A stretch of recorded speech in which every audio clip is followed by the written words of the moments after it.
अस्सलाम वालेकुम। उम्मीद करती हूँ कि सब खैरियत से होंगे। आज का जो हमारा टॉपिक है ना वो ये है कि जी जब आप प्रेगनेंसी टेस्ट स्ट्रिप पे चेक करती हैं तो वो आ जाता है पॉजिटिव। तब से लेके डॉक्टर पे विज़िट करने तक के दरमियान के पीरियड में जो आपने मिस्टेक्स हैं जो नहीं करनी वो मैं आज आप लोगों के साथ शेयर करूँगी। कुछ मिस्टेक्स मैंने भी की थी तो मैंने सोचा अपना एक्सपीरियंस क्यों ना आप लोगों को बताया जाए। और मेरी भी कुछ बहनें हैं जो जिनको हेल्प मिल जाएगी और वो काफ़ी लोग इस चीज़ के बारे में सर्च भी करते हैं। तो होता ये है कि हम जब चेक करते हैं तो पॉजिटिव आ जाता है, लेकिन जब हम डॉक्टर के पास जाते हैं तो अल्ट्रासाउंड में पॉजिटिव नहीं आता, कुछ भी नहीं नज़र आता और हमें पीरियड्स हो जाते हैं और फिर हम डिप्रेशन का शिकार हो जाते हैं। तो जनाब जब आपका आ जाए ना पॉजिटिव, आपने चेक किया आपकी डेट मिस हो गई है, आपने चेक किया पॉजिटिव आ गया है, तो सबसे पहले जो मैं आपको मशवरा दूंगी ना, मेरा पर्सनली जो मशवरा है, आपने रोला नहीं डालना कि सबको उछल कूद करके बताना शुरू कर दो जी कि पॉजिटिव आ गया, पॉजिटिव आ गया। साइंस में इस चीज़ की कोई अहमियत नहीं है, लेकिन इस्लाम की नज़र से अगर देखा जाए तो नज़र बरहक है। जब तक आपको कंफर्म नहीं हो जाता, डॉक्टर कंफर्म नहीं कर देती, बच्चे की हार्ट बीट नहीं आ जाती, आपने ज़्यादा रोला नहीं डालना। चलिए अब चलते हैं साइंसी एतबार से कि क्या क्या चीज़ें हैं जो आपको नहीं करनी चाहिए जो डॉक्टर्स मना करते हैं। पहले तो आपने जब चेक कर लिया है तो उसके बाद आपने किसी किस्म का भी डिप्रेशन नहीं लेना। ये डिप्रेशन इतनी बड़ी बीमारी है ना जो आपको और आपके बच्चे को खा जाती है।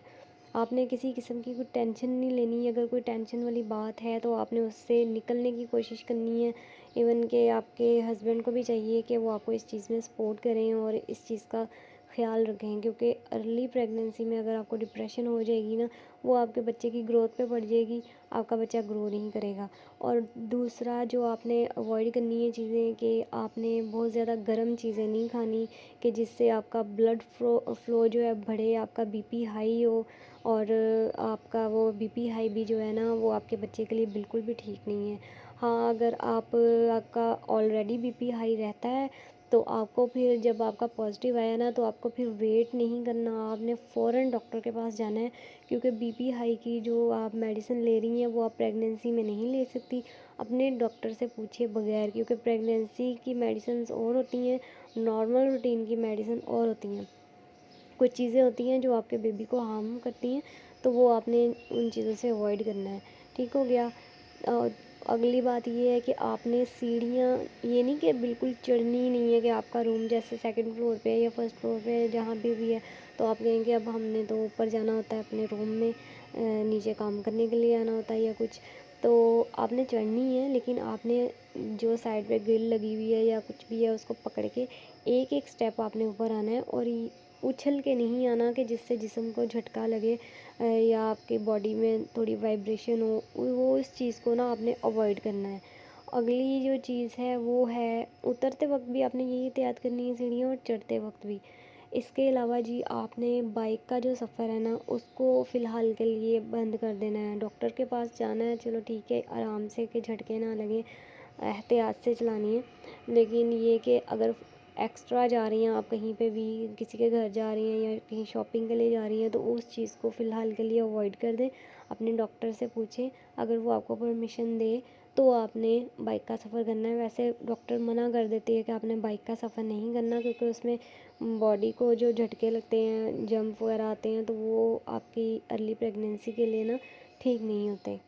और अगली जो चीज़ है, आपने ज़्यादा देर पाँव लटका के नहीं बैठना और टांग के ऊपर टांग रख के नहीं बैठना, क्योंकि यूट्रस में हमें ब्लड फ्लो की ज़्यादा ज़रूरत होती है। जब हम टांग के ऊपर टांग रख के बैठते हैं ना, तो आपने गौर किया होगा कि अर्ली प्रेगनेंसी में जब कभी ऐसा करें हम तो 1-2 मिनट बाद ही हमारी एक टांग जो है ना सो जाती है, सुन्न हो जाती है। तो वो भी अच्छी बात नहीं है। इससे भी ना अवॉइड करें, कोशिश करें कि ज़्यादा से ज़्यादा आप अपने आप को रिलैक्स रखें। और जो अपनी डाइट है ना वो आप नॉर्मल रखें, ना आपने बहुत ज़्यादा खाना है कि आप एक्स्ट्रा खाना शुरू कर दें। जब बस नॉर्मल जो रूटीन चल रही है वो रखें। एग का आप कोशिश करें कि रॉ एग ना लें, कि मतलब कि उसकी जर्दी जो है वो कच्ची ना हो, अगर आपने लेना भी है। अव्वल मैं तो मशवरा दूंगी कि जब तक आप डॉक्टर के पास विज़िट नहीं करती आप एग भी ना लें।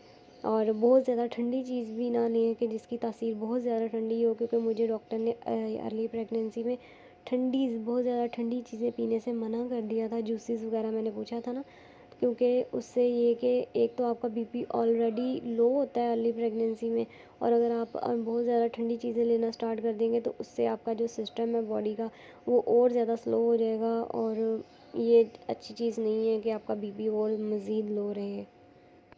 और अगली जो चीज़ है वो आपका अपने हस्बैंड के साथ मीटिंग है। आपने अपने हस्बैंड के साथ कोई रिलेशन नहीं बनाना जब तक कि आपके डॉक्टर आपको परमिशन ना दे।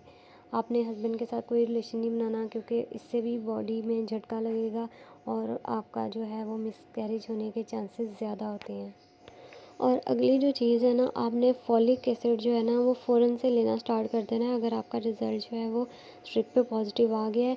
ये डॉक्टर से पूछे बगैर भी आप स्टार्ट कर सकती हैं। इसमें कोई कोई साइड इफ़ेक्ट नहीं है, बल्कि इवन के डॉक्टर तो आपको मशवरा देते हैं कि अगर आप बेबी प्लान कर रहे हैं तो उससे 3 महीने पहले ही फॉलिक एसिड लेना स्टार्ट कर दें, क्योंकि फॉलिक एसिड जो है ना वो मिसकैरेज को भी रोकता है और आपके बेबी की ग्रोथ में आपकी हेल्प करता है। तो मेरे तो तकरीबन कोई 1 हफ़्ता ऊपर हो गया था जो मैंने डॉक्टर को विज़िट किया, तो उन्होंने मुझे कहा कि आपको तो फ़ौरन फॉलिक एसिड लेनी चाहिए थी, तो आपने अभी तक क्यों नहीं ली? तो मैंने फिर डॉक्टर से पूछा कि ये डॉक्टर की प्रिस्क्रिप्शन के बगैर भी हम ले सकते हैं? तो उन्होंने कहा कि जी बिल्कुल, अगर आपका रिज़ल्ट पॉज़िटिव आ जाए तो आप स्टार्ट कर सकते हैं।